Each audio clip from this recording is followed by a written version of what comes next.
مالا novel by نمرہ احمد حصہ charm باب 18۔ لنچ بریک میں شبنم اسی سنجیدہ چہرے کے ساتھ اس کے پاس آئی اور اسے آگاہ کیا کہ وہ اسے خود بیکری لے کر جائے گی۔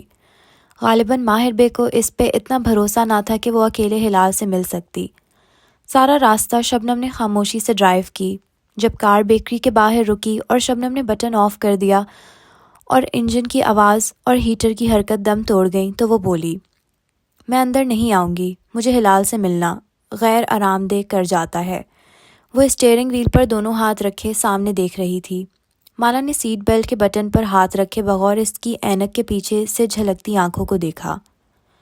آئی ایم سوری، صبح جو میں نے کہا، مجھے تمہیں نصیحت کرنے کا کوئی حق نہیں تھا، میں نے اپنی حد کراس کی، اس کے لیے معذرت۔ بٹن دبایا تو سیٹ بیلٹ ایک جھٹکے سے جدا ہوئی۔ مالا نے ہینڈل پر ہاتھ رکھا ہی تھا کہ اس کا نام حلیل ہے۔ وہ چونک کے واپس گھومی۔ شبنم ونڈ سکرین کے پار بیکری کی گلاس وال کو دیکھ رہی تھی۔ اونچا، لمبا، خوبصورت، امیر، ترکش ڈراموں کے ہیروز جیسا۔ وہ اسٹیئرنگ وہیل پر اتنی سختی سے انگلیاں جمائے ہوئے تھی کہ رگیں کھنچ گئی تھیں۔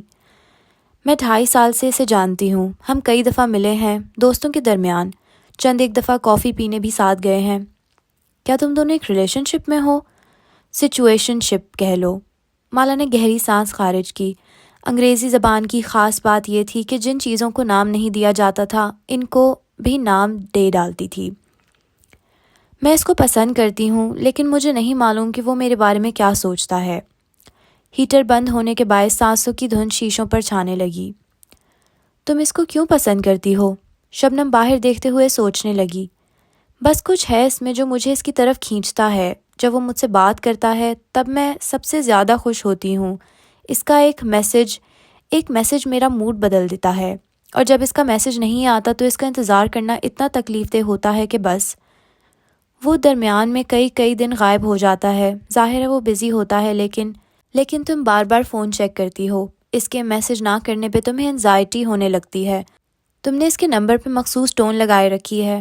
اس کا جب میسج آتا ہے تب تمہارا دل کھل اٹھتا ہے۔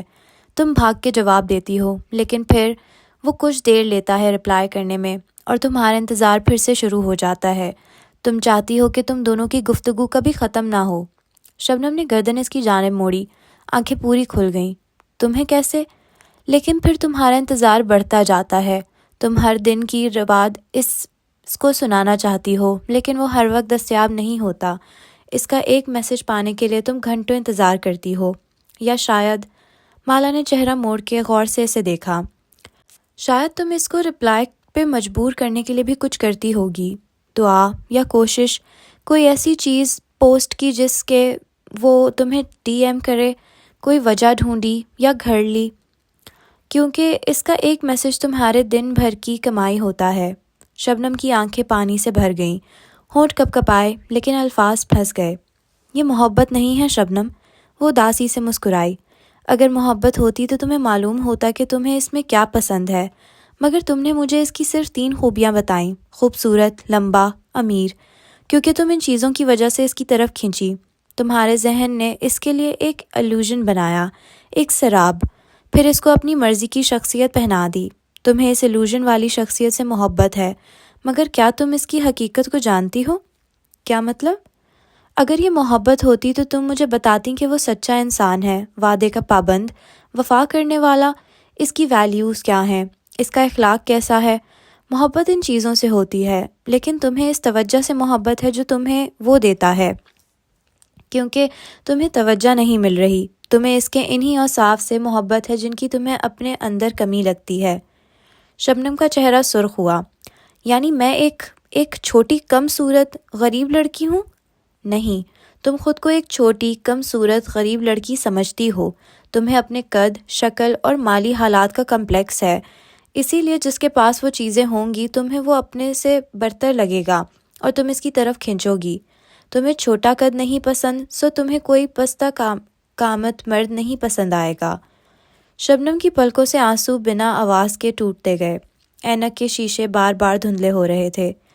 اس کا میسج کرنا تمہیں خوش نہیں کرتا شبنم، صرف تمہیں ایک ڈوپامین ہٹ دیتا ہے۔ تمہارا ذہن بار بار اس فیلنگ کو محسوس کرنا چاہتا ہے، اس لیے وہ اگلے میسج کا انتظار کرتا ہے۔ تمہارے ذہن کو وہ اچھا لگتا ہے کیونکہ وہ ایک غیر دستیاب مرد ہے۔ مالا رکی، تھوک نگلا، بہت ہمت سے اگلے الفاظ کہے۔ شاید تمہارے باپ جیسا؟ شبنم بری طرح چونکی، رنگت مزید سرخ ہوئی۔ وہ جیسے بلبلا کے انکار کرنا چاہتی تھی مگر آنسوؤں میں تیزی آ گئی۔ میرے بابا کا کیا ذکر؟ کیا تمہارے بابا تمہیں توجہ دیتے تھے؟ وہ نرمی سے پوچھ رہی تھی۔ شبنم سامنے دیکھنے لگی، تنفس تیز ہو گیا۔ میرے بابا بہت اچھے ہیں، انہوں نے میرے لیے بہت کچھ کیا ہے، مجھے پڑھایا لکھایا، اس قابل بنایا۔ میرے بابا بہت اچھے ہیں، اس نے بھیگی آواز میں زور سے دہرایا۔ ظاہر ہے وہ اچھے ہیں، لیکن وہ مصروف رہے شبنم، ان اویلیبل، دور۔ وہ موجود تھے لیکن نہیں تھے۔ ہر بچہ مختلف ہوتا ہے۔ تمہیں اپنے باپ کی محبت، توجہ اور تعریف بہت زیادہ چاہیے تھی، وہ تمہیں نہیں ملی، اس لیے تمہارا دل انہی کے جیسے غیر دستیاب مردوں میں اٹکتا ہے۔ میرے بابا کا اس میں کیا قصور ہے؟ جو بچے ٹراماز لے کر بڑے ہوتے ہیں وہ اپنے ماں باپ جیسے لوگوں کو ہی چنتے ہیں۔ بڑے ہوتے ہوئے تم نے اپنے باپ کو ہمیشہ مصروف دیکھا، غیر دستیاب، ان اویلیبل، دور، سو تم نے خود کو ایک ٹرافی ہنٹر بنایا۔ تم اپنی کامیابیوں سے، اپنے پرفیکٹ بیہیویئر سے کسی طرح اپنے باپ کا اپروول جیت سکو۔ تمہیں اپنے باپ کا پیار ویسے ہی چاہیے تھا جیسے تم چاہتی تھیں۔ ونڈو اسکرین مزید دھندی ہو چکی تھی اور اب انہیں بیکری دکھائی نہیں دے رہی تھی۔ تمہیں ایسا مرد نہیں اٹریکٹ کرے گا جس کے پاس تمہارے لیے وقت ہو، توجہ اور محبت ہو۔ تمہیں دور رہنے والا مصروف اور غیر دستیاب انسان پرکشش لگے گا کیونکہ وہ تمہارے ذہن کو تمہارے باپ کی یاد دلاتا ہے۔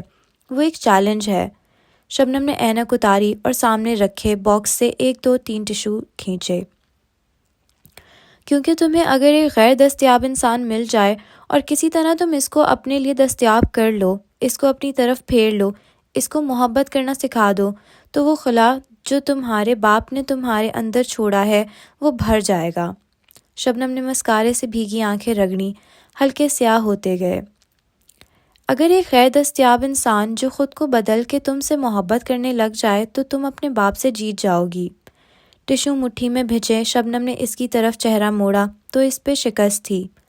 لیکن یہ حقیقت ہے شبنم کہ غیر دستیاب لوگ نہیں بدلتے، وہ ہمارے لیے دستیاب نہیں بن جاتے۔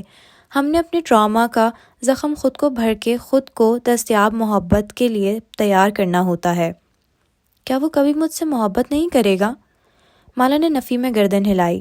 ہر مرد کے پاس دن کے 24 گھنٹے ہوتے ہیں میسیجز کرنے کے لیے۔ مرد کو جس عورت کی چاہ ہوتی ہے وہ اس کو انتظار نہیں کرواتا۔ وہ جتنا مصروف ہو، عورت کے لیے اس کے پاس ہمیشہ وقت ہوتا ہے، اور جس عورت کے لیے نہیں ہوتا وہ اس میں انٹرسٹڈ نہیں ہوتا۔ شبنم نے سر جھکا دیا، اب وہ ٹشو سے ناک رگڑ رہی تھی۔ وہ کہیں غائب نہیں ہوتا، نہ وہ مصروف ہوتا ہے، وہ وہیں ہے، اپنی زندگی گزار رہا ہے۔ تم اس کی ترجیح نہیں ہو، تم اس کو اس کی ظاہری خصوصیات کی وجہ سے پسند کرتی ہو یا اس توجہ کی وجہ سے جو تمہیں اس سے چاہیے۔ پھر میں کیا کروں؟ میرا دل چاہتا ہے کہ کوئی مجھ سے پوچھے کہ میں کیسی ہوں، میرا آج کا دن کیسا گزرا۔ کبھی تم نے خود سے پوچھا ہے کہ تم کیسی ہو؟ شبنم ٹھہر کے اسے دیکھنے لگی۔ خود سے؟ کیا مطلب؟ مجھے معلوم ہے کہ میں کیسی ہوں۔ وہ تمہیں جتنی توجہ دے ڈالے تمہارا دل نہیں بھرے گا، کیونکہ جب تک تم خود کو توجہ نہیں دو گی ساری دنیا کے لوگوں کی توجہ بھی تمہارے لیے کافی نہیں ہے۔ جانتی ہو میں ہر دن کے اختتام پہ کیا کرتی ہوں؟ وہ اداسی سے مسکرائی اور شبنم بس دم سادے اسے دیکھے گئی۔ میں 3 گہرے سانس لیتی ہوں۔ اس نے آنکھیں بند کیں اور دل پہ ہاتھ رکھا۔ پھر میں اپنے آپ سے پوچھتی ہوں کہ مالا تم کیسی ہو؟ اور اگر میں خوش ہوتی ہوں تو میں خود کو بتاتی ہوں، اگر میں تکلیف میں ہوتی ہوں تو میں خود سے پوچھتی ہوں کہ مجھے کہاں تکلیف ہے، کیا وہ چھوٹی ہے یا بڑی ہے، کھوکھلی ہے یا چپتی ہوئی ہے، اور اس درد کا رنگ کیا ہے؟ وہ آنکھیں بند کیے کہہ رہی تھی۔ شبنم کی آنکھیں پھر سے بھیگنے لگیں۔ پھر میں خود سے کہتی ہوں کہ سب ٹھیک ہو جائے گا مالا، میں تمہارے ساتھ ہوں۔ میں نے غلط فیصلے کر کے کئی برس تمہیں تکلیف دی، لیکن اب میں تمہیں تکلیف نہیں ہونے دوں گی۔ اس نے آنکھیں کھولیں اور مسکرائی تو شبنم نے دیکھا اس کی پلکیں بھی بھیگی ہوئی تھیں۔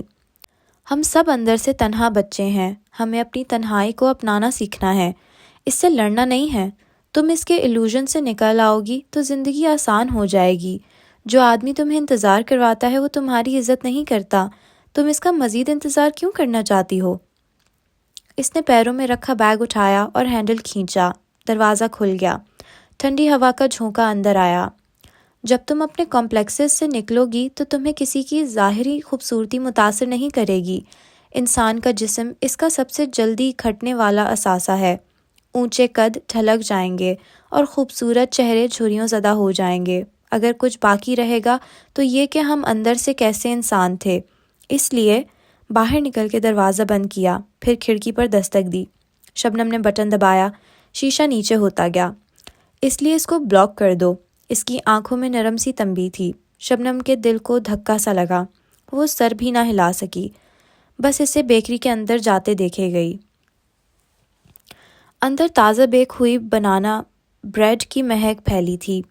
ایک بیکر اوون کے سامنے جھکا دستانے والے ہاتھ سے ایک ٹرے باہر نکال رہا تھا جس میں گرم گرم بنانا بریڈ رکھی تھی۔ آج وہاں رش لگا تھا، شاید کوئی ڈیل چل رہی تھی۔ مالا کو وہ اندر داخل ہوتے ہی دکھائی دیتی تھی، شیشے کی دیوار کے ساتھ بیٹھی لمبے گھنگریالے بالوں والی لڑکی جو باہر کسی غیر مرئی نقطے پہ بے نور آنکھیں جمائے ہوئے تھی۔ کھلا سا سفید سویٹر اور ٹائٹس پہنے وہ دراز قد ہو چکی تھی، بچی سے لڑکی بن چکی تھی، لیکن وہ معصومیت آج بھی چہرے پہ ویسی ہی تھی، کچھ شفاف سا، کچھ پراسرار سا۔ ہلال؟ وہ قریب آئی تو ہلال چونکی، پھر سامنے دیوار کو دیکھتی اٹھ کھڑی ہوئی، ہونٹ مسکرائے۔ گلاب اور عود، تم مالا ہو؟ اس نے دایاں ہاتھ بڑھایا، وہ مالا کے بائیں کندھے کے قریب رکا۔ اس نے مسافہ کرنے کی بجائے نرمی سے دونوں ہاتھوں میں اس کا ہاتھ تھام لیا۔ اور تم ہلال ہو؟ اس کا ہاتھ پتلا اور نرم تھا، اس میں اس نے باریک سی رنگز پہنی ہوئی تھیں۔ ساتھ والی سیٹ سے ایک بھورا کتا تیزی سے اٹھا اور مالا کے قدموں تک جا کے رکا۔ اس نے جیکٹ پہن رکھی تھی جس سے معلوم ہوتا تھا وہ سروس ڈاگ ہے۔ وہ دونوں آمنے سامنے بیٹھ گئیں اور مالا اپنی کافی آرڈر کر کے ہلال سے اس کی طبیعت اور حال احوال پوچھ سکتی تھی۔ تب کہیں جا کے وہ کتا مالا کے گرد چکر کاٹنا روک کے فرش پر جا بیٹھا، جیسے اب وہ مطمئن تھا، یا شاید تھی۔ اسے احساس ہوا کہ وہ مادہ ہے اور اس کے کالر پر اس کا نام لکھا تھا، لونا۔ لاطینی زبان میں لونا چاند کو کہتے تھے۔ کیا بدر کے بارے میں کچھ معلوم ہوا؟ ہلال کی آنکھیں مالا کے پیچھے دیوار پہ جمی تھیں اور ہونٹ مسکرا رہے تھے، دونوں ہاتھ میز پر باہم ملا کے رکھے۔ پولیس اسے تلاش کر رہی ہے مگر زندہ ہے، جہاں بھی ہے۔ وہ شبنم سے گفتگو کر کے تھک گئی تھی، اس سوال پہ دل مزید بوجھل ہوا۔ بہت دن بعد کسی نے اس سے بدر کا پوچھا تھا۔ ماہی سے جب بات ہوتی وہ اس موضوع سے اعتراض برتتی، اور ماہر اس کے بیٹے کا نام نہیں لیتا تھا۔ مجھے لگا ہم ساتھ بڑے ہوں گے، لیکن کیا میں غلط تھی؟ کیا تم کبھی غلط ہوتی ہو؟ ہلال نے مسکرا کے کندھے اچکائے، مسکرانے سے گال میں گڑھا بنا۔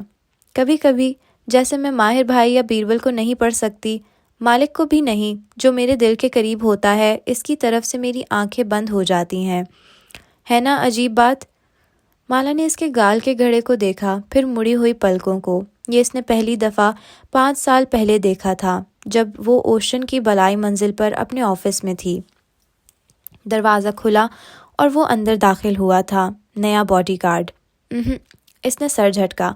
صبح سرخ عمارت والی بات سے بار بار ذہن 5 سال پیچھے جا رہا تھا۔ کیا تم مجھے پڑھ سکتی ہو؟ وہ بظاہر مسکرائی۔ کیا ہلال جان سکتی تھی کہ وہ کیا سوچ رہی تھی؟ خدا نہ کرے۔ تم تھکی ہوئی ہو مالا، کسی کے مسئلوں نے تمہاری توانائی جذب کر لی ہے۔ پھر اس نے ہاتھ سے میز کو ٹٹولا، دائیں بائیں، یہاں تک کہ اس کے ہاتھ نے مالا کا ہاتھ چھوا۔ پھر ہلال نے دونوں ہاتھ اس کے ہاتھ پر رکھے، چہرے پہ فکر مندی بھری سنجیدگی ابھری۔ تم بدر کو ڈھونڈ رہی ہو مالا؟ دوسروں کو اپنی توانائی جذب کرنے دو گی تو تھک جاؤ گی۔ مالا نے ایک نظر شیشے کی دیوار کے پار کھڑی شبنم کی کار کو دیکھا۔ میں چاہتی ہوں کہ جو غلطی میں نے کی ہے وہ دوسری کوئی عورت نہ کرے۔ ہر شخص کو اپنے حصے کی غلطی کرنی ہوتی ہے، یہ ماہر بھائی کہتے ہیں۔ اس سے پہلے کہ وہ ماہر بھائی کے اقوال زریں پہ غور کرتی، ویٹر نے مگ سامنے رکھا، ایسے کہ کانچ کے سنگ مرمر سے ٹکرانے کی آواز آئی۔ مالا نے چونک کے اسے دیکھا۔ ویٹر سپاٹ چہرے کے ساتھ اب ہلال کے سامنے بنانا بریڈ کے سلائس رکھ رہا تھا، پھر وہ پلٹ گیا۔ وہ اداس ہے، وہ تھوڑی دیر بعد بولی۔ کون؟ یہ ویٹر؟ ہاں وہ بہت محنت کر رہا ہے اپنی بیوی کے لیے، ٹٹول کے پلیٹ اپنے قریب کھسکائی۔ اب چہرہ جھکا ہوا تھا، دور سے معلوم نہ ہوتا تھا کہ اس کی آنکھیں بے نور ہیں، مگر وہ اندر سے اداس ہے اور تنہا بھی، اور ایسا بہت عرصے سے ہے۔ وہ چھری اور کانٹے سے سلائس کو کاٹ رہی تھی۔ مالا نے گردن موڑ کے اس ویٹر کو دیکھا۔ وہ اب کونے میں ایک اسٹول پر بیٹھا گمسم سا خلا میں دیکھ رہا تھا۔ کیا یہ چیز تمہارے ذہن کو نہیں تھکاتی؟ اس نے مگ اٹھاتے ہوئے بغور ہلال کو دیکھا۔ اس نے تھوڑی اٹھائی، پھر اسی سادگی سے مسکرا دی۔ تھکاتی ہے، اس لیے میں زیادہ باہر نہیں نکلتی، لوگوں کی توانائیاں مجھے ڈسٹرب کرتی ہیں۔ کچھ تھا اس کی آنکھوں میں، اداس سا، الگ ہونے کا غم، عام نہ ہونے کا ملال۔ ہلال؟ وہ کھنکاری، لہجے میں احتیاط تھی۔ تم بدر کے بارے میں کچھ جانتی ہو؟ وہ نہیں چاہتی تھی کہ ہلال یہ سمجھے کہ وہ اس سے صرف بدر کے لیے ملنے آئی ہے۔ ہاں، ہلال نے چہرہ بنانا بریڈ پہ جھکاتے ہوئے اس بات میں سر ہلایا۔ مالا ہاتھ روک کے اسے دیکھنے لگی، ساکن۔ ہم ایک ساتھ بڑے ہوں گے۔ اس نے رکی ہوئی سانس بحال کی۔ ایسا نہیں ہو سکتا تھا۔ اور کچھ؟ اس نے چھری رکھ دی، اس ہاتھ کو پھر سے میز پر آگے بڑھایا یہاں تک کہ وہ مالا کے ہاتھ پر آن ٹھہرا۔ وہ تمہیں مل جائے گا، مجھے یقین ہے۔ مجھے بھی۔ اس کی آنکھیں بھیگنے لگیں، اور وہ بولنے لگے گا۔ اس کا سانس تھم گیا، بالکل ساکت۔ ہلال نے ہاتھ واپس کھینچ کے چھری اٹھا لی تھی۔ سر جھکائے، بریڈ میں کانٹا میں پھنسائے، وہ ایک ٹکڑا کاٹ رہی تھی۔ کیا وہ واقعی بولنے لگے گا؟ ہلال نے بس سر ہلا دیا۔ اس کی آنکھوں میں آنسو بھرنے لگے۔ آئی ایم سوری ہلال۔ ہلال چونکی، چہرہ اوپر کیا، نگاہیں دیوار پہ تھیں۔ کیوں؟ میں نے تمہارے بھائی کو تمہارے بارے میں نہیں بتایا جب مجھے بتانا چاہیے تھا۔ میں نے تمہاری زندگی خطرے میں ڈالی تھی۔ تم نے مجھے بچایا تھا۔ ساتھ ہی ہلال نے پہلو بدلا۔ اس کے چہرے پہ کچھ غیر آرام دہ سا ابھرا۔ کیا ہوا؟ پیچھے والا انسان، اس کی انگزائٹی بہت زیادہ ہے، یہ مجھے تکلیف دے رہا ہے۔ مالا نے گردن اونچی کر کے ہلال کے کندھے کے پیچھے دیکھا۔ وہاں ایک مرد اور عورت آمنے سامنے بیٹھے تھے۔ مرد کی پشت ہلال کی طرف تھی، وہ تیز تیز بولتا جا رہا تھا۔ عورت مسکرا کے اسے سنتی بیگ میں چیزیں ڈال رہی تھی۔ پھر میں نے سوچا کیوں نہ ہم ویکینڈ پہ، وہ کہتا جا رہا تھا جب عورت ایک دم بولی، چلیں؟ ہاں چلیں۔ وہ اپنی بات بھول کے اٹھ کھڑا ہوا۔ ایسا صرف وہ شخص کرتا تھا جس کی انزائٹی بہت زیادہ ہو۔ وہ جا رہا ہے، سرگوشی میں اطلاع دی۔ ہلال نے گہری سانس لی، جیسے اسے سکون ملا ہو۔ وہ جیسے جیسے دور ہوتا گیا وہ ریلیکس ہوتی گئی۔ تم اسکول جاتی ہو؟ نہیں، میں ہوم اسکولنگ کرتی ہوں۔ ایک دفعہ اسکول ٹرائی کیا تھا، وہاں مجھے سب تنگ کرتے تھے۔ دوسرے بچے؟ نہیں، کیمپس میں درخت تھے نا، اور استنبول کے درختوں پہ اداس روحیں بیٹھی ہوتی ہیں، وہ پکارتی تھیں۔ پھر ماہر بھائی میری سیفٹی کے لیے پریشان۔ وہ بولتے بولتے رک گئی، آنکھیں الجھن سے چھوٹی ہوئیں۔ یہ کون ہے؟ مالا نے دائیں بائیں دیکھا، پھر اسے۔ کون؟ کوئی ہے ادھر؟ وہ جیسے بے چین ہوئی۔ بیکری میں معمول کا رش تھا، آرڈرز کی پکار، کاؤنٹر پہ لگی قطار۔ وہ دور جا رہا ہے۔ مالا نے پلٹ کے دیکھا۔ بیکری کا گلاس ڈور کھول کے کوئی باہر نکل رہا تھا، دراز قد لڑکا، ہوڈی پہنے، سر کو ڈھکے۔ اسے دروازے کے شیشے میں اس کے عکس کی جھلک دکھائی دی۔ گلاسز، سنہرے بال۔ وہ مزید نہیں دیکھ سکی۔ وہ باہر چلا گیا اور جیسے کہیں غائب ہو گیا۔ کوئی لڑکا ہے، یہ اسی کونے میں بیٹھا تھا جب میں آئی تھی۔ کیوں؟ ہلال نے جواب نہیں دیا، وہ الجھی ہوئی نظر آتی تھی۔ تمہیں اس کے بارے میں کچھ محسوس ہوا؟ اسے اندازہ ہو رہا تھا کہ شبنم کیوں غیر آرام دہ ہوتی تھی۔ نہیں، کچھ بھی محسوس نہیں ہوا۔ وہ جیسے اونچی دیواروں کے اندر تھا، بلاکڈ، بالکل بلاکڈ۔ وہ جیسے ڈسٹرب ہو گئی تھی۔ بنانا بریڈ اسی طرح انچھوئی رکھی تھی۔ اتنا مت سوچو، وہ پھر سے کھنکاری۔ وہ اب اسے بتا رہی تھی کہ وہ ہلال کو کوئی خط کیوں نہیں لکھتی تھی، وہ کتنی ڈسٹرب تھی۔ وہ بدر کو اس سب سے بچانا چاہتی تھی۔ اسے ہلال کو بدر سے ملنے دینا چاہیے تھا۔ وہ اس کو سوری کہہ رہی تھی، مگر ہلال نہیں سن رہی تھی، وہ بے چین تھی۔ میں اسے جانتی تھی، کچھ شناسا تھا اس میں، وہ بڑبڑا رہی تھی۔ وہ واپس آ کے کار میں بیٹھی تو دیکھا شبنم کی ناک سرخ تھی اور آنکھیں گیلی۔ اسے دیکھ کے اس نے ٹشو سے ناک رگڑی۔ وہ خاموشی سے سیٹ بیلٹ پہننے لگی۔ ہم کرتال جا رہے ہیں، کنسٹرکشن سائٹ پر، اور میں نے اسے بلاک کر دیا ہے۔ سڑک کی آواز سے گیلی سانس اندر کھینچی۔ لیکن اگر اس نے مجھ سے رابطہ کرنا چاہا تو کیسے کرے گا؟ جب فون نہیں تھے تو مرد اپنی پسندیدہ عورت سے کیسے رابطہ کرتے تھے؟ میدان جنگ سے خط لکھتے تھے، پرندوں کے پیروں میں رکے تک باندھ دیتے تھے۔ جس نے رابطہ رکھنا ہو وہ بنا پتے کے بھی تلاش کر لیتا ہے۔ کرتال ایک انڈسٹریل سا علاقہ تھا اور اس کا آسمان سرمئی تھا۔ سورج آج ناراض تھا اور بادلوں کو درمیان میں حائل کیے ہوئے تھا، لیکن چند ایک کرنیں جو نگاہ بچا کے بادلوں کے جھروکوں سے زمین تک آ پہنچی تھی وہ ایسے خاص زاویوں سے اس کرمزی عمارت پر پڑتی کہ اس کی سرخی چمک اٹھتی۔ وہ ایک عجیب سی عمارت تھی۔ مالا کافی دیر گردن ترچھی کی آنکھوں کی پتلیاں سکوڑے اس باسی دوپہر میں سے دیکھے گئی۔ ایک چکور سرخ لیگوس جیسی عمارت، لیکن چھت برابر نہ تھی، کہیں اونچی کہیں نیچی۔ چکور کی ایک سائڈ کی 7 منزلیں، ایک سائڈ کی 8، درمیان میں خالی چوکور میدان۔ دیواروں کی بیرونی سطح برابر نہ تھی، اس پر سرخ پینٹ نہیں تھا بلکہ سرخ فائبر گلاس کے چوکور ڈبیوں جیسے پینل لگے تھے۔ دور سے لگتا بہت سے سرخ کاغذ کے ٹکڑے دیواروں پر چپکے ہوں، کہیں ہلکے سرخ کہیں تیز سرخ، جگہ جگہ شفاف کھڑکیاں، درمیان میں چوکھٹے جیسی خالی روزن۔ یہ درمیانی حصہ خالی کیوں چھوڑا؟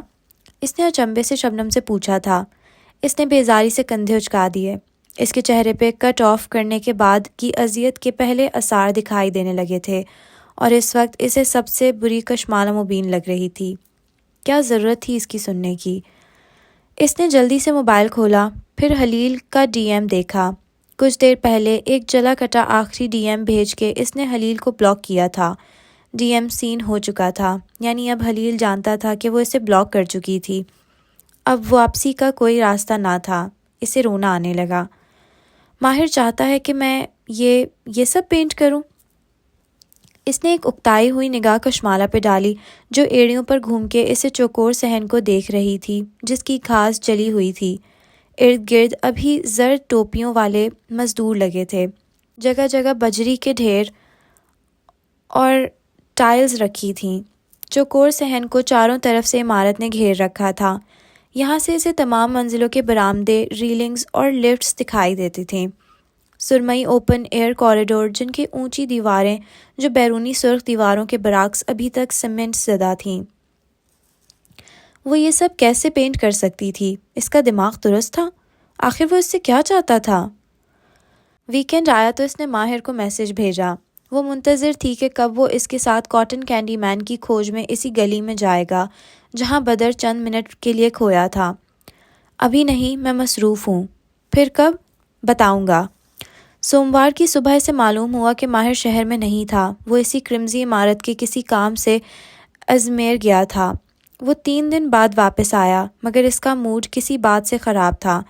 ان کا آمنا سامنا نہیں ہوا۔ وہ خاموشی سے کام کرتی رہی، لیکن اب وہ اپنا کام نہیں کر رہی تھی، بلکہ وہ مزید کام لے ہی نہیں رہی تھی۔ کوئی شوٹ، کوئی ایونٹ نہیں۔ ماہر نے محض اسے ستانے کے لیے کرمزی عمارت والا کام اسے سونپا تھا۔ اسے یقین تھا، لیکن وہ اس سے زبردستی کام نہیں کروا سکتا تھا، نہ ہی یہاں کوئی اس سے اس کی پروگریس پوچھتا تھا۔ البتہ اس عجیب سی عمارت میں کچھ تھا جو وہ کورا ٹیبلٹ لے کر بیٹھی تو ذہن میں خود بخود آئیڈیاز ابھرنے لگے۔ ایک پینٹنگ گزشتہ دنوں اس کی نگاہوں سے گزری تھی جس نے اسے ایک تخیل تھمایا تھا۔ اگلے 2 دن وہ صبح شام آفس میں دکھائی دیتی، سر جھکائے ٹیبلٹ پر پینسل سے اسکیچ بناتے ہوئے۔ بہت عرصے بعد اس نے دل سے کچھ بنایا تھا۔ جمعرات کی رات تک اس کا خاکہ تیار تھا۔ مالا کو اندازہ تھا کہ اسے اذیت دینے کے لیے ماہر اس میں بہت سے نقص نکالے گا۔ وہ اس سے ایسے سوال پوچھے گا جو ثابت کریں کہ وہ اپنا کام نہیں جانتی۔ وہ اسے اکسائے گا یا طنزیہ چوٹ کرے گا، لیکن وہ تیار تھی۔ یہ اس کا آرٹ ورک تھا، وہ اس کا دفاع کر سکتی تھی۔ اکثر مشکل کلائنٹس خود کو عقل مند ثابت کرنے کے لیے یہ ڈیزائن میں تبدیلیاں کرواتے تھے۔ وہ جتنی تبدیلیاں کہے گا وہ کر دے گی، بس اس کے ڈیزائن کو روح متاثر نہ ہو۔ جمعے کی صبح کیف کی عمارت پہ خوشگوار سی اتری تھی۔ مالا لفٹ سے باہر نکلی تو شبنم نے کرسی اس کی جانب گھمائی، مسکرا کے دور سے ہاتھ ہلایا۔ وہ اس کو بالآخر آج مسکراتے ہوئے دیکھ رہی تھی، ورنہ اس ایک ہفتے میں کئی دفعہ شبنم کام کے دوران ہاتھ روک کے اس کو بے چین نظروں سے دیکھتی، پھر موبائل کی بجھی اسکرین کو۔ پھر مالا کو، اور وہ نفی میں سر ہلا دیتی۔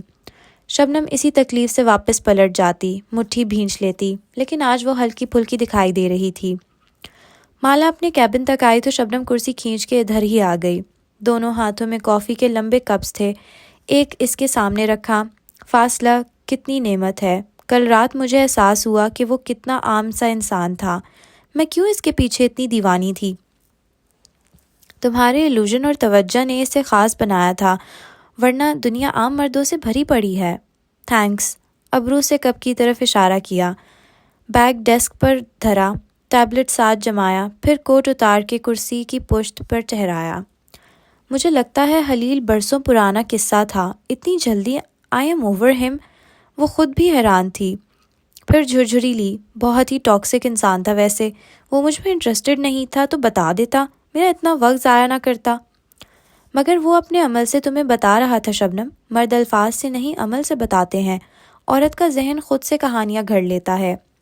جی نہیں، اس نے جان بوجھ کے مجھے استعمال کیا، اتنے کام کیے ہیں میں نے اس کے۔ شبنم اس وقت حلیل کی برائی کے موڈ میں تھی، وہ مسکرا کے سر جھٹک کے رہ گئی، کرسی کھینچی اور اپنا ٹیبلٹ آن کیا، اسے اسکرین کے ساتھ نتھی کیا، تب احساس ہوا کہ یہ ایک تیسری کرسی بھی ان کے قریب آ چکی ہے۔ مالا، اس سے ملو، یہ افرا ہے، اسے تمہاری کاؤنسلنگ کی ضرورت ہے۔ مالا نے کرسی پہیوں پہ گھمائی، وہ ایک گھنگریالے بالوں والی فربہا اور اداس سی لڑکی تھی۔ اسے دیکھ کے نگاہیں جھکا دیں اور اپنا کپ مالا کی ڈیسک پر رکھا۔ کاؤنسلنگ؟ اس نے ناسمجھی سے شبنم کو دیکھا۔ اس کی شادی ٹاکسک ہو چکی ہے، اس کو سمجھاؤ کہ یہ کیسے اس میں سے نکلے۔ شبنم قدرے جوش سے دبی آواز میں کہہ رہی تھی۔ وہ تینوں اب ایک کیبن کے درمیان میں تھیں۔ تمہاری شادی ٹاکسک کیوں ہے؟ اگلے چند منٹ وہ خفا خفا سی لڑکی بولتی رہی۔ اس کی پسند کی شادی تھی اور ایک بچہ تھا، لیکن وہ خوش نہیں تھی۔ جس خوشی کا اس کے نارسسسٹ شوہر نے شادی سے پہلے وعدہ کیا تھا وہ اسے نہیں ملی۔ وہ اپنے ماں باپ کے شہر ازمیر میں رہنا چاہتی تھی، مگر وہ استنبول سے موو کرنے کے لیے تیار نہ تھا۔ وہ آگے پڑھنا چاہتی تھی، جاب نہیں کرنا چاہتی تھی، اور وہ کہتا تھا کہ وہ یونیورسٹی افورڈ نہیں کر سکتا۔ وہ اس سے بات کرتی تو وہ آگے سے اسے گیس لائٹ کرتا۔ گیس لائٹ، نارسسسٹ، ٹاکسک، یہ اصطلاحات تمہیں گوگل نے سکھائی ہیں؟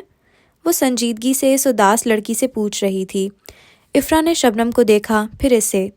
اس میں نارسسسٹ والی ساری صفات ہیں۔ کیا اس نے شادی سے پہلے وعدہ کیا تھا کہ تم ازمیر میں رہو گی؟ نہیں، لیکن تب مجھے لگا تھا کہ یونیورسٹی میں پڑھانے کا وعدہ بھی کیا تھا۔ نہیں، مگر یعنی اس نے کوئی وعدہ خلافی نہیں کی۔ مگر میں خوش نہیں ہوں۔ اس کو سمجھنا چاہیے کہ اگر میں پڑھائی شروع کر دوں تو میں اس ڈپریشن سے نکل آؤں گی، مگر نہیں، شاید مجھے اس سے طلاق لے لینی چاہیے۔ طلاق کے بعد کیا کرو گی؟ افرا نے پھر سے شبنم کو دیکھا، وہ قدرے بدمزہ ہوئی تھی۔ کم از کم دوبارہ کسی مرد پہ بھروسہ کر کے شادی نہیں کروں گی۔ اس نے پیچھے ٹیک لگائی اور کوہنی کرسی کے ہتھ پر جما کے ایک ہاتھ گال پہ تلے رکھا۔ یہ تو تم اب کہہ رہی ہو، مگر طلاق آسان نہیں ہوتی۔ چند ماہ گزریں گے، وہ کسی اور سے شادی کر لے گا اور تم تنہا ہوگی، تمہاری شامیں تنہا ہونے لگیں گی، عمر بڑھے گی، جھریاں آئیں گی، تم اکیلی ہوگی، پھر سے ایک نئے انسان کی تلاش بہت مشکل ہوگی۔ نیا انسان مل جائے تب بھی کیا ہوگا؟ جیسے طلاق مشکل ہے ویسے شادی بھی مشکل ہے۔ اسے کامیاب کرنے کے لیے بہت محنت چاہیے۔ جس سے بھی شادی کرو گی اس کے اوپر اپنے رشتے میں تمہیں محنت ڈالنی پڑے گی، جس سے تم ابھی بھاگ رہی ہو۔ یونیورسٹی تمہارا فرار ہے، تم یونیورسٹی جا کے بھی ناخوش ہی رہو گی۔ شبنم ابرو اکٹھے کیے ناپسندیدگی سے اسے دیکھ رہی تھی۔ اس کا سارا جوش ماند پڑ گیا تھا۔ شادی محنت مانگتی ہے افرا، کوئی ریلیشن شپ محنت کے بغیر مضبوط نہیں ہوتا، بالکل جیسے بزنس محنت کے بغیر ترقی نہیں کرتا، ایکسرسائز کے بغیر جسم ٹون نہیں ہوتا۔ وہ شبنم کی بدمزگی نظر انداز کیے اسی انداز میں کہہ رہی تھی۔ افرا دم سادے سن رہی تھی۔ طلاق ہر مسئلے کا حل نہیں ہوتی، پھر تمہارا بچہ بھی ہے۔ طلاق کا ٹراما بہت بڑا ہوتا ہے، اس سے گزرنا آسان نہیں ہوتا۔ اپنے اور اس کے تعلق کو گوگل مت کرو۔ نارسسسٹ ہونا ایک کلینکل تشخیص ہے، ایک سائیکو تھراپسٹ ہی کسی کو نارسسسٹ قرار دے سکتا ہے، میں یا تم نہیں۔ اس سے بات کرو، اس کو بھی تم سے شکایتیں ہوں گی، مل کے اپنے رشتے پہ کام کرو، اوکے؟ اس کے جانے کے بعد وہ فرصت سے شبنم کی طرف گھومی جو سخت خفا دکھائی دیتی تھی۔ میرا بریک اپ کروا دیا اور اس کو کہا کہ اس آدمی کو نہ چھوڑے۔ اس نے محبت کی شادی کی ہے شبنم، اور اس کا بچہ بھی ہے۔ تم یک طرفہ ایلوژن کا شکار ایک سچویشن شپ میں تھیں، دونوں میں فرق ہے۔ لیکن تم نے بھی طلاق لے لی تھی مالا، اسے کیوں منع کیا؟ کیونکہ نہ وہ مالا ہے اور نہ اس کا شوہر زیاد۔ وہ مسکرا کے اپنی کرسی موڑ گئی۔ اسی پر لفٹ کے دروازے کھلے، کیبن زمیں ایک نامحسوس سی خاموشی چھائی، مانوس پرفیوم کی مہک۔ وہ سیدھ میں چلتا ہوا اس طرف آ رہا تھا، بوٹ قریب آتے سنائی دیے۔ ان کے پاس وہ تھمے۔ مالا نے کرسی موڑی۔ ماہر رک کے ڈیسک پر رکھے 3 کافی کپس دیکھ رہا تھا۔ یہاں کیا ہو رہا تھا؟ شبنم کو دیکھ کے سوالیہ ابرو اٹھائے۔ Girl talk. اینک کے پیچھے سے معصومیت سے پلکیں جھپکائیں۔ وہ کچھ کہنے لگا لیکن پھر گہری سانس لے کر ضبط کر گیا۔ کیا کہتا؟ وہ ان کو منع نہیں کر سکتا تھا۔ ماہر بے؟ وہ اٹھ کھڑی ہوئی۔ وہ رک کے اسے دیکھنے لگا جیسے جانے کی جلدی ہو۔ میں پچھلے 2 دن سے اس پر کام کر رہی تھی، آپ ایک نظر دیکھ لیں۔ لہجے کو شائستہ اور پروفیشنل رکھا۔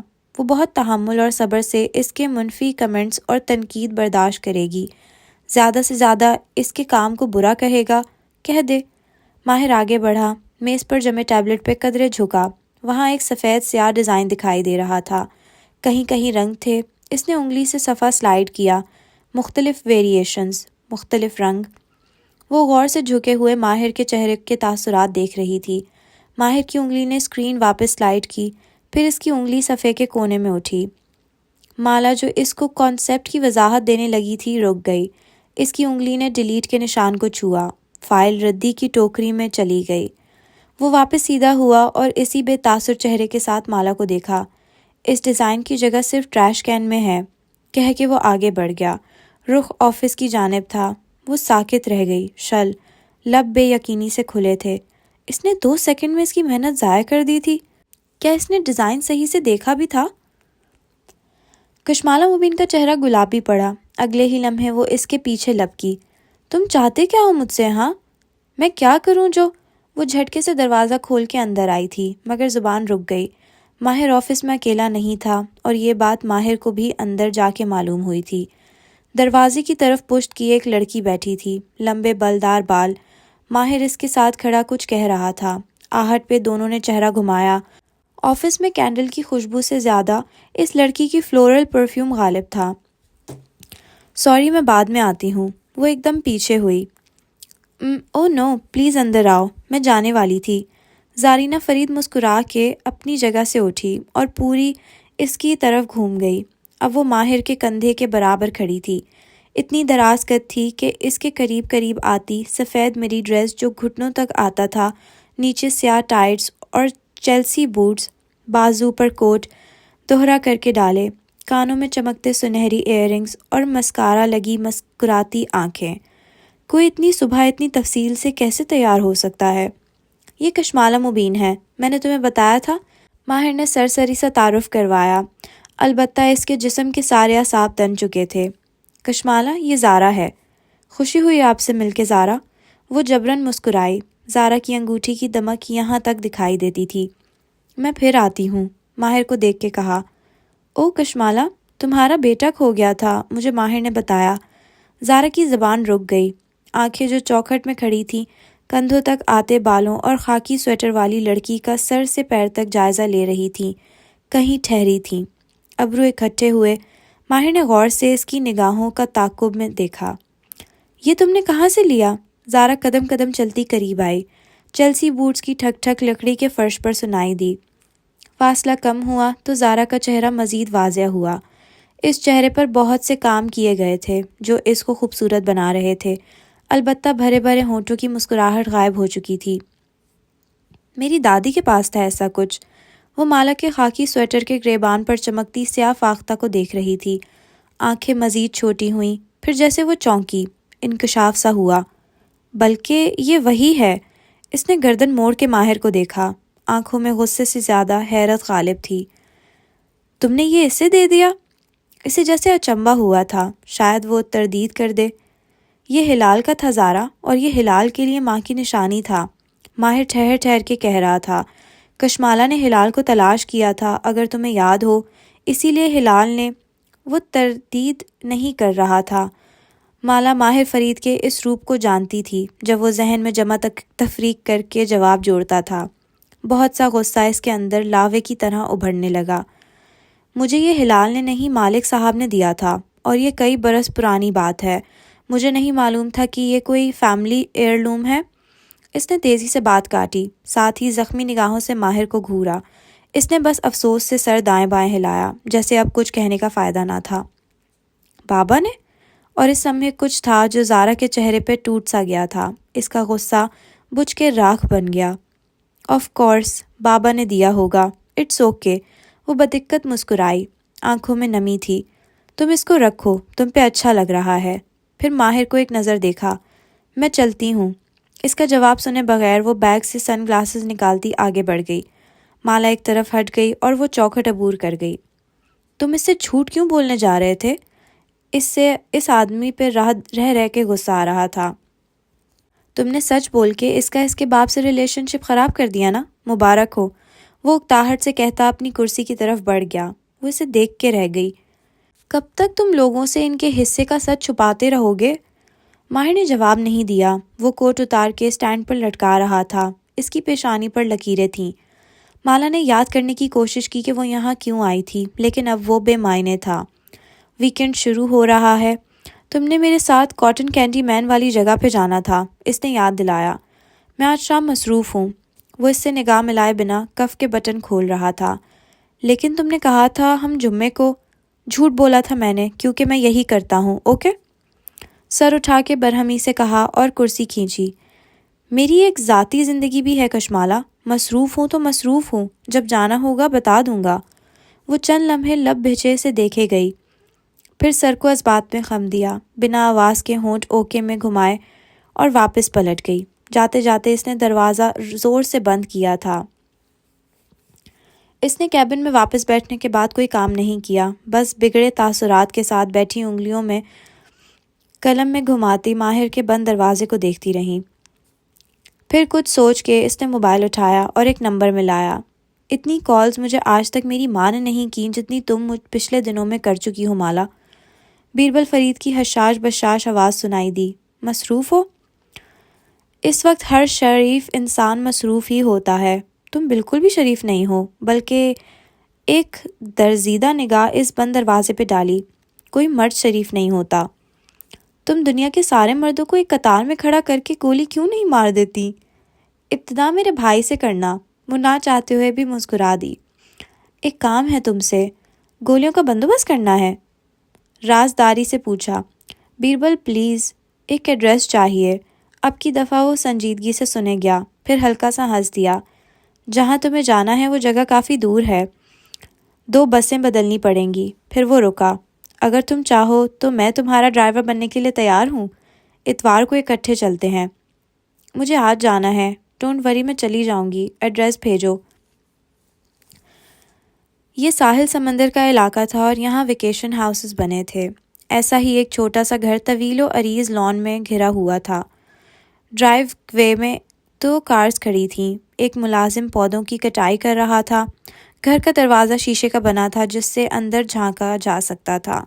لکڑی کا فرش، سامنے راہداری، ایک طرف کچن، دوسری جانب آتش دان سے میز، مزین لیونگ روم، ایک اوپر جاتا بل دراز زینہ۔ راہداری سیدھ میں جاتی اور گھر کی پشت پہ ایک باغیچے میں کھلتی۔ باغیچے کے کناروں پر سفید باڑ لگی تھی۔ اس کے دہانے پہ کھڑے ہو کے دیکھو تو چند فٹ نیچے پتھروں کا ساحل تھا۔ اس کے پار ٹھاٹے مارتا سمندر۔ چند آوارہ بگلے پانی میں اڑان بھر رہے تھے۔ باغیچے میں ٹھنڈی ہوا چل رہی تھی اور 2 سفید کرسیاں آمنے سامنے رکھی تھیں۔ کیوں رہتے ہیں آپ یہاں؟ ایک کرسی پر زارا بیٹھی تھی، سفید چیلسی بوٹس والی ٹانگیں ایک دوسرے پر جمائے وہ گردن موڑے پانی کو دیکھ رہی تھی، جو ان کے چھوٹی پر بنے گھر سے کافی نیچے تھا، لیکن پھر بھی بہت قریب دکھائی دیتا۔ پرسکون جگہ ہے۔ سامنے مالک فرید براجمان تھے، سفید براک شرٹ اور گرے پینٹس پہنے، اوپر گرم کوٹ اوڑھے وہ گھٹنوں پر ایک کتاب رکھے ہوئے تھے۔ کوٹ ان پہ کھلا معلوم ہوتا تھا۔ زارا نے ان کی بات پہ تبصرہ نہیں کیا، وہ شہر میں اس کے ساتھ نہیں رہیں گے، یہ طے تھا، کچھ کہنا فضول تھا۔ آج میں کشمالہ سے ملی، وہ اب بھی پانی کو دیکھ رہی تھی۔ دور افق پہ ایک کشتی کا سفید بان ابھر رہا تھا۔ مالک فرید نے نگاہ کتاب سے اٹھائی اور بغور اسے دیکھا۔ کہاں؟ ماہر کے آفس میں، وہ کام کرتی ہے اب وہاں۔ اس نے چہرہ ان کی طرف گھمایا۔ اچھا؟ نگاہ واپس جھکا لی۔ اس کی گردن میں آپ کی ماں کا فاختہ تھا۔ ان پہ نگاہیں جمائے اس کی آواز کانپی، آنکھوں میں سرخ نمی ابھری۔ تو وہ کتاب پڑھتے رہے۔ اسے وہ آپ نے دی تھی؟ آنسوؤں کی گیند زارا کے حلق میں پھنسی۔ ہاں، پرانی بات ہے، میرے لیے نئی ہے۔ زارا نے ٹانگ سے ٹانگ ہٹائی، جوتے برابر گھاس پر رکھے آگے ہوئی۔ وہ فاختہ مجھے چاہیے تھی، میں نے بہت دفعہ آپ سے مانگی۔ مالک فرید نے کتاب بند کی اور سنجیدگی سے اسے دیکھا۔ جب تم نے مانگی وہ میرے پاس نہیں تھی۔ جس دن رابیل نے مجھے وہ دی، میں مالا کے ریسٹورانٹ میں تھا، وہاں ایک واقعہ ہوا تھا، مجھے اس کی جرات اچھی لگی، میں نے وہ اسے دے دی۔ یہ اتنی اہم بات نہیں تھی۔ کیسی جرت؟ مالک فرید نے گہری سانس لی، چہرے کی لکیریں مدھم ہوئیں۔ یہی کہ وہ بہادر لڑکی ہے، درست بات کرتی ہے، چاہے درست بات کرنا عقل مندی ہو یا بیوقوفی۔ زارا نے بازو سینے پر لپیٹے اور آنکھیں چھوٹی کر کے انہیں غور سے دیکھا۔ اور ماہر کو کیا نظر آتا ہے اس میں؟ اس کا جواب وہیں دے سکتا ہے۔ انہوں نے توقف کیا۔ زارا، مت کہیں جو کہنے جا رہے ہیں۔ میں پھر سے کہوں گا، کیونکہ میں درست بات کہتا ہوں۔ تمہیں لگتا ہے تم اس کے ساتھ خوش رہو گی؟ ان کی آنکھوں میں برف پگھلی، ایک تفکر ابھرا۔ مجھے معلوم ہے میں اس کے ساتھ خوش رہوں گی۔ کیا تمہیں وہ وقت دیتا ہے؟ ہم آج شام ڈنر پر جا رہے ہیں، میں نے 2 ہفتے پہلے ریزرویشن کروائی تھی اور ماہر کو یاد تھا۔ میرے لیے اتنا ہی کافی ہے۔ وہ بیگ اٹھا کے اٹھ کھڑی ہوئی، ایک نظر انہیں دیکھا، پھر گردن اٹھا کے سمندر کو۔ بادبان والی کشتی اب ایک نقطے سے بڑی ہو کے سکے کے برابر ہو چکی تھی۔ آپ اندر چلے جائیں، یہاں ٹھنڈ ہے۔ پھر وہ ہچکچائی۔ آپ کمزور ہوتے جا رہے ہیں۔ تم جانتی ہو مجھے گردوں کا مسئلہ ہے، مگر دوا لے رہا ہوں، ٹھیک ہو جائے گا۔ ان کے انداز میں چڑچڑا پن تھا۔ کہہ کے کتاب واپس کھول لی۔ وہ جانتی تھی کہ وہ اپنی صحت کے بارے میں فکر مندی دکھانے کو کمزوری سمجھتے تھے، سو اس موضوع پہ بات کرنے کی اسے اجازت نہ تھی۔ ٹرن۔ اسی پل دروازے کی گھنٹی بجی۔ وہ چونک اٹھی، اس وقت کون؟ گو کہ کچن میں کام کرتی ہیلپر فوراً سے باہر گئی تھی، لیکن وہ تجسس میں اپنی جگہ سے اٹھائی۔ یہاں ماہر بیربل کے سوا کوئی نہیں آتا تھا، پھر کون؟ وہ گھر کے اندر آئی تو راہداری میں ملازمہ کھڑی تھی، یوں کہ دروازہ اسے دکھائی نہیں دے رہا تھا۔ پھر ملازمہ ایک طرف ہٹی تو اسے بیرونی چوکھٹ پہ نوارت کا چہرہ دکھائی دیا، سفید کوٹ، خاکی سویٹر، سیاہ فاختہ۔ وہ قدر جھجک بھری مسکراہٹ سے ملازمہ سے کچھ پوچھ رہی تھی۔ ایک ہاتھ میں پھولوں کا گلدستہ تھا۔ کشمالہ؟ ایک دن میں دوسری دفعہ؟ وہ سینے پر بازو لپیٹے قریب آئی، لکڑی کے فرش پر ٹھک ٹھک سنائی دی۔ ملازمہ سے بات کرتی مالا نے چونک کے اسے دیکھا، لمحے بھر کے لیے وہ ٹھٹکی، پھر مسکرا کے ہیلو کہا۔ بیربل نے کہا تھا زارا وہاں کم ہی جاتی ہے، مگر بیربل نے یہ بھی کہا تھا کہ اسے 2 بسیں بدلنی پڑیں گی، مگر اسے 3 بسیں بدلنی پڑی تھیں۔ میں مالک صاحب سے ملنے آئی تھی، رسمی مسکراہٹ کے ساتھ اس نے وضاحت دی۔ زارا اس کے عین سامنے آ کے رک گئی، مسکرا کے سر سے پیر تک اسے دیکھا۔ وہ اونچے اسٹیپ پر تھی، مزید دراز قد لگ رہی تھی۔ تم تو ہر جگہ ہو مالا۔ وہ مسکرا رہی تھی، مگر اس کی آواز میں کچھ تھا۔ مالا نے بدقت مسکراہٹ برقرار رکھی۔ زارا نے ہاتھ بڑھایا تو اس نے جلدی سے پھول اسے تھمائے۔ قاسم پتی؟ زارا نے گیندے کے گلدستے کو چہرے کے قریب لے جا کے سونگھا۔ Thank you. اس نے گلدستہ دور کیا، لیکن میرے بابا قاسم پتی گیندے سے الرجک ہیں، اور دروازے کے ساتھ رکھے ٹریش کین میں گلدستہ گرا دیا، ایسے کہ آنکھیں مالا پہ جمی تھیں۔ پھول سر کے بل ٹوکری میں جا گرے۔ مالا نے ایک نظر پھولوں کو دیکھا، دوسری نظر اس کو۔ ایک دن میں دوسری دفعہ ٹریش کین؟ سوری، مجھے معلوم نہیں تھا۔ تمہیں کیسے معلوم ہو سکتا ہے؟ وہ میرے بابا ہیں۔ پھر مسکرا کے ایک طرف ہوئی اور بازو لمبا کر کے عقبی باغیچے کی جانب اشارہ کیا۔ Help your self. فضا میں ایک تناؤ سا گھیر آیا تھا۔ وہ ایک اسٹیپ اوپر چڑھی، رسمی مسکراہٹ سے اسے شکریہ کہا، پھر آگے بڑھ گئی۔ چند قدم دور جا کے مالا رکی، پلٹ کے زارا کو دیکھا۔ وہ اب دروازے کے قریب بنی کوٹ وارڈ روب سے اپنا کوٹ نکال رہی تھی، شاید وہ واپس جا رہی تھی۔ اگر وہ قدرے نائس ہوتی تو وہ اسے کہہ دیتی کہ تھوڑی دیر رک جائے اور اسے بھی شہر لے جائے۔ اسے واپسی پہ بس کی جگہ ٹیکسی کرنی پڑتی، لیکن اس تیور والی لڑکی سے وہ ایسی توقع نہیں رکھ سکتی تھی۔ مالا باغیچے کی جانب بڑھ گئی جس کے پار سمندر دکھائی دے رہا تھا۔ تم تو ہر جگہ ہو مالا، کوٹ پہنتے ہوئے زارا بڑبڑائی، پھر مڑ کے اسے دیکھنے لگی۔ سبز آنکھوں والی لڑکی اب باغیچے میں اتر گئی تھی۔ شیشے کے دروازے سے وہ منظر دیکھ سکتی تھی۔ مالک فرید اٹھ کھڑے ہوئے تھے، کتاب ایک طرف رکھ دی۔ زارا کی بادامی آنکھوں میں پانی تیرنے لگا۔ تمہارے بابا بہت اچھے ہیں لیکن وہ مصروف رہے۔ شبنم، غیر دستیاب، انویلیبل، دور۔ زارا ٹکٹکی باندھے انہیں دیکھے گئی۔ وہ گھاس پر ان کے سامنے کھڑی تھی اور مالک فرید اسے بیٹھنے کا اشارہ کر رہے تھے۔ وہ موجود تھے لیکن نہیں تھے۔ ہر بچہ مختلف ہوتا ہے۔ تمہیں اپنے باپ کی محبت، توجہ اور تعریف بہت زیادہ چاہیے تھی، وہ تمہیں نہیں ملی، اس لیے تمہارا دل انہی کے جیسے غیر دستیاب مردوں میں اٹکتا ہے۔ وہ اب ان کے سامنے بیٹھ چکی تھی اور وہ غور سے اس کو سن رہے تھے۔ وہ کچھ کہہ رہی تھی، الجھی ہوئی، ہاتھ ہلا کے اپنی بات بیان کرتی۔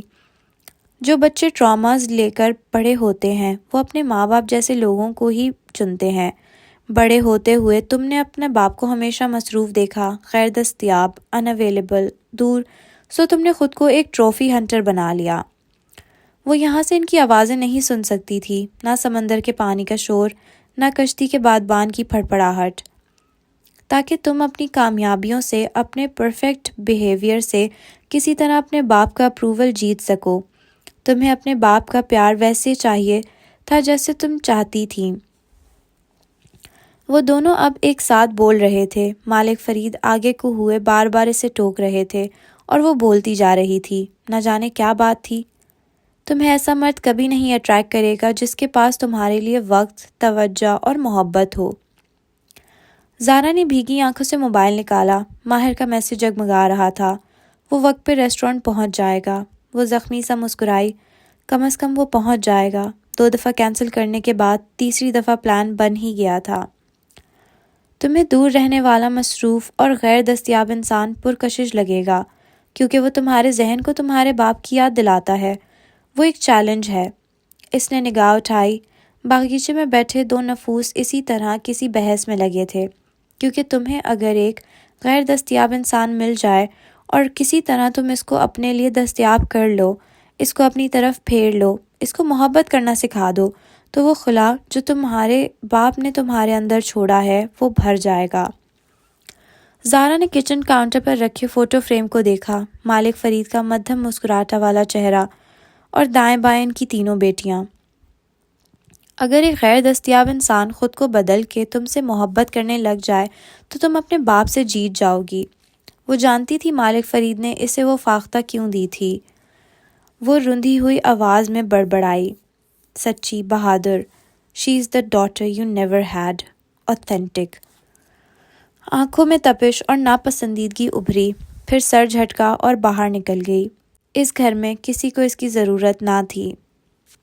باغیچے میں سمندر کی لہروں کا شور اور نمکین پانیوں کی خوشبو ویسی ہی پھیلی تھی۔ وہ ان کے سامنے بیٹھ گئی اور ان کی طبیعت پوچھی تو وہ اپنی جگہ بیٹھے ہوئے کھنکارے۔ یعنی تم نے بتایا تھا بیربل کو۔ ان کا لہجہ سپاٹ تھا، کوئی گلہ نہیں، کوئی الزام نہیں۔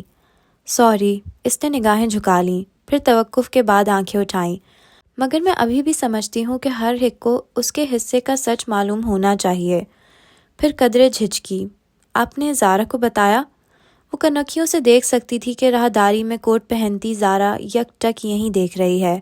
اس کی نگاہوں کے شعلوں کی حدت یہاں تک پہنچ رہی تھی۔ ابھی نہیں، وہ مجھے اس دنیا میں سب سے زیادہ عزیز ہے، تینوں بیٹیوں میں سب سے زیادہ۔ میں اسے دکھی نہیں دیکھنا چاہتا۔ وہ اب گردن موڑ کے پانی کو دیکھ رہے تھے۔ ان کا چہرہ کمزور ہو چکا تھا لیکن اس کا بے تاثر برف پن برقرار تھا۔ چونکہ آپ سچ بولتے ہیں اور سچ کو پسند کرتے ہیں، اسی لیے ایک سچ کہوں گی، آپ کو اسے بتا دینا چاہیے تھا۔ مالک فرید اسی طرح قریب آتی کشتی کو دیکھتے رہے۔ اس کے بعد باندھ پر جلی حروف میں کسی کا نام لکھا تھا، البتہ یہاں سے پڑھا نہ جاتا تھا۔ تمہارے بیٹے کی تلاش کا کیا بنا؟ کشمالہ نے پہلو بدلا۔ اس کی خاموشی میں کچھ تھا جو وہ گردن گھما کے غور سے اسے دیکھنے لگے۔ تم اسے ڈھونڈ رہی ہو نا؟ ماہر نے مجھ سے وعدہ کیا تھا، لیکن اب وہ مجھے جان بوجھ کے اذیت دے رہا ہے۔ اس نے مجھے اپنے آفس میں کام کرنے کو کہا ہے، اس کرمزی عمارت کے لیے۔ ناپسندیدگی، بے بسی بھرا غصہ، جھنجھلاہٹ سب ایک ساتھ چہرے پر امڑ آیا۔ واقعی؟ انہوں نے استجاب سے ابرو اٹھایا۔ اور وہ میرے کام کو اپنی مدد کا معاوضہ سمجھے گا۔ اسے میرے بچے پہ ترس نہیں آتا، ٹھیک ہے، لیکن وہ مجھے کام بھی نہیں کرنے دے رہا۔ میں نے اتنی محنت سے آرٹ ورک بنایا، اس نے دوسری نظر ڈالے بغیر اسے ضائع کر دیا۔ وہ مجھے ستا رہا ہے، مجھے سمجھ نہیں آ رہا کہ اسے یہ کر کے کیا ملے گا۔ مالک فرید ٹیک لگائے بیٹھے اسے سوچتی نظروں سے دیکھے گئے۔ اس نے کہا یہ اس کی مدد کا معاوضہ ہے، یعنی وہ تمہیں پے نہیں کرے گا؟ نہیں، اور وہ چاہتا ہے کہ میں ایکسٹرا گھنٹے لگاؤں تاکہ میں اپنا کوئی کام نہ کر سکوں۔ ایکسٹرا گھنٹوں کا پے کرے گا وہ؟ آپ کو برا لگے گا کیونکہ وہ آپ کا بھتیجا ہے، لیکن اس طرح میرا اور میرے بیٹے دونوں کا وقت ضائع ہو رہا ہے۔ سوری، آپ نے کیا پوچھا؟ وہ بولتے بولتے رکی۔ ایکسٹرا گھنٹوں کا پے کرے گا وہ؟ مالا نے اس بات میں سر ہلایا۔ اس نے کہا کرے گا، مگر بات پیسے کی نہیں۔ ماہر کے لیے بات عموماً پیسوں کی ہوتی ہے، وہ پیسے ضائع نہیں کرتا۔ اگر وہ ایکسٹرا آورز کا پے کرے گا تو وہ تم سے کام لینا چاہتا ہے۔ اگر تم کمفرٹیبل ہو تو کرتی رہو، مصروف رہو گی۔ مالا کے ابرو خفگی سے اکٹھے ہوئے۔ ظاہر ہے وہ اس کی طرفداری کریں گے، مگر خیر، وہ اس لیے ان کے پاس نہیں آئی تھی۔ ایک اور بات بھی تھی۔ اس نے گہری سانس لی، الفاظ مجتمع کیے۔ مجھے میرے وکیل نے بتایا کہ زیاد رہا ہونے والا ہے۔ وہ چونکے، پھر ماتھے پر لکیریں ابھریں۔ کیسے؟ لہجہ تیز تھا۔ اس نے استغاثہ سے ڈیل کر لی ہے، پھر اس کے وکیل نے بھی کیس اچھے سے لڑا تھا۔ اس کی ماں کا خط، اس کا گڈ بیہیویئر، مرسی کلنگ وغیرہ وغیرہ۔ اس نے جھرجھری لی۔ مجھے ڈر ہے کہ کہیں وہ… اس کی زبان رک گئی۔ مالک فرید ٹانگ سے ٹانگ ہٹائے۔ کہیں وہ کیا؟ ماہر سمجھتا ہے زیاد نے بدر کو اغوا کیا ہے، لیکن ایسا نہیں ہے۔ کہیں وہ کیا؟ اگر ایسا بھی ہے تو الگ معاملہ ہے، وہ مجھے یا بدر کو نقصان نہیں پہنچائے گا۔ میرا وکیل کہتا ہے کہ جیل میں وہ بدل گیا ہے، لیکن لوگ نہیں بدلتے۔ کہیں وہ کیا مالا؟ ان کی آواز بلند ہوئی۔ وہ بنا پلک جھپکائے سے دیکھ رہے تھے۔ اس نے گہری سانس خارج کی۔ کہیں وہ میرے پیچھے نہ آ جائے اور وہ ماہر کو کوئی نقصان نہ پہنچائے۔ مالک فرید کی آنکھوں میں کچھ ابھرا، جیسے ایک خدشے کی تصدیق ہوئی، جیسے وہ جانتے تھے وہ کیا کہنے جا رہی تھی۔ جب وہ بولے تو آواز سرد تھی۔ وہ ماہر کے قریب بھی آیا تو میں اس کی جان لے لوں گا۔ کچھ تھا ان کی آواز میں جو ایک یخ بستہ لہر اس کی ریڑھ کی ہڈی میں دوڑ گئی۔ کیا میں نے ماہر کو خطرے میں ڈال دیا ہے؟ ہاں۔ وہ ایک دم چپ ہو گئی، پلکیں جھکا دیں، البتہ پیشانی پر خفا سا بل پڑا تھا۔ تم چاہتی ہو میں تم سے جھوٹ بولوں؟ وہ جو گود میں رکھے ہاتھوں کو دیکھ رہی تھی، جھکے سر کو نفی میں ہلایا۔ چند لمحے خاموشی سے گزرے، صرف بگلوں کی آوازیں یا لہروں کا شور سنائی دیتا رہا۔ میں نے اسے ابھی تک زیاد کی رہائی کے بارے میں نہیں بتایا۔ تم نے کہا تمہیں سچ پسند ہے، میں تمہیں 2-3 سچ بتاتا ہوں مالا۔ ان کا چہرہ سنجیدہ تھا، البتہ آواز میں نرمی تھی۔ مالا نے نگاہیں اٹھائیں۔ اتنے مہینے تک کھوئے ہوئے بچے زندہ نہیں ملا کرتے۔ آپ کا یہی خیال ہلال کے لیے بھی تھا؟ اس کی آنکھیں بھیگنے لگیں، مگر وہ سنے بغیر کہہ رہے تھے۔ لیکن بالفرض وہ زندہ ہے، اور تم اس کی تلاش کے لیے ماہر کو خطرے میں ڈال ہی چکی ہو تو تمہیں ایک سچ یاد رکھنا ہوگا۔ کشتی اب قریب آ چکی تھی۔ وہ ایک لگژری یاٹ تھی، اور اس میں اونچا میوزک بج رہا تھا۔ چند نوجوان عرشے پہ چڑھے تصاویر بنا رہے تھے کہ ماہر تمہارا دشمن نہیں ہے۔ اگر اس نے تمہاری مدد کی حامی بھری ہے تو وہ تمہاری مدد کرے گا، وہ زبان پوری کرتا ہے، لیکن اگر تم اس سے باتیں چھپاؤ گی تو وہ تمہاری مدد کیسے کرے گا؟ وہ مجھے مسلسل اذیت دے رہا ہے کیونکہ وہ مجھ پہ اعتبار نہیں کرتا۔ کیا تم اس پہ اعتبار کرتی ہو؟ وہ ایک دم خاموش ہو گئی۔ یا تمہیں اس پہ اعتبار کرنا ہوگا یا اس سے دور چلے جانا ہوگا تاکہ اس کی زندگی خراب نہ ہو، آگے تمہاری چوائس ہے۔ ملازمہ چائے لے آئی تو اس نے خاموشی سے چند گھونٹ بھرے، پھر پیالی رکھ دی۔ سمندر کی لہریں بھی تھم گئیں، شور مچاتے پرندے بھی جیسے گمسم ہو گئے۔ چائے ٹھنڈی ہو گئی اور فضا برف جیسی۔ وہ کچھ دیر الجھی ہوئی ان کی بات پہ غور کرتی رہی، پھر گھڑی دیکھی، اسے اب نکلنا چاہیے تھا۔ وہ اٹھنے لگی تو وہ کہہ اٹھے، زارا شہر جا رہی ہے، وہ تمہیں چھوڑ دے گی۔ میرا خیال ہے، اس نے راہداری کی طرف دیکھا، وہ جا چکی ہے، میں ٹیکسی لے لوں گی۔ اس نے ذہن میں ہوتی ٹیکسی کے کرائے کی جمع تفریق کو بالکل نظر انداز کیا۔ پھولوں کے لیے شکریہ۔ مالا نے بے اختیار شیشے کے دروازے سے جھلکتی راہداری کو دیکھا۔ کیا انہوں نے ڈسٹ بن میں الٹے پھول کو دیکھ لیے تھے؟ لیکن میں واقعی قاسم پتی سے الرجک ہوں۔ اس کی نگاہ اطراف میں دوڑی، وہاں جگہ جگہ گملوں میں اگے سبز پودے تھے، وہ بیج جو ماہی کو ایک مہربان انسان نے ایئرپورٹ پہ دیے تھے، جنہیں برسوں پہلے اس نے اگایا تھا، وہی پودے۔ کیا انہیں قاسم پتی گیندے سے واقعی الرجی تھی یا اس کے ترکش نام سے انہیں اپنا بھائی یاد آتا تھا؟ وہ دروازے تک پہنچی تھی جب باغیچے کی سردی میں تنہا بیٹھے مالک فرید کی آواز گونجی، میں نے جو کہا ہے وہ میں کروں گا۔ وہ رک گئی، پلٹی نہیں۔ اگر زیاد نے ماہر کو نقصان پہنچانے کی کوشش کی تو میں اس کی جان لے لوں گا، یہ سوچے بغیر کہ تمہارے بچے کا باپ ہے۔ اس کی گردن کے پشت کے بال کھڑے ہو گئے، بدقت سر ہلایا، پھر بنا پلٹے آگے بڑھ گئی۔ زیاد سے نفرت، غصہ، بیزاری سب اپنی جگہ، اس پر بک شیلف گرانا، اس کو قید میں دیکھ کے پرسکون ہونا سب اپنی جگہ، لیکن وہ اس کے بیٹے کا باپ تھا۔ اگر اس نے ماہر کو نقصان پہنچایا تو اس کی ذمہ دار وہ ہوگی، اور اگر جواب میں مالک فرید نے کچھ کیا تب بھی وہی ذمہ دار ہوگی۔ کیا بڑے ہو کے بدر اسے معاف کر پائے گا؟ کیا وہ خود کو معاف کر پائے گی؟ وہ مالک فرید کے پاس تسلی اور جواب ڈھونڈنے گئی تھی، لیکن اس کا دل مزید بوجھل ہو گیا تھا۔ ہر وقت سچ سننا اچھا نہیں لگتا تھا، کشمالہ مبین کو بھی نہیں۔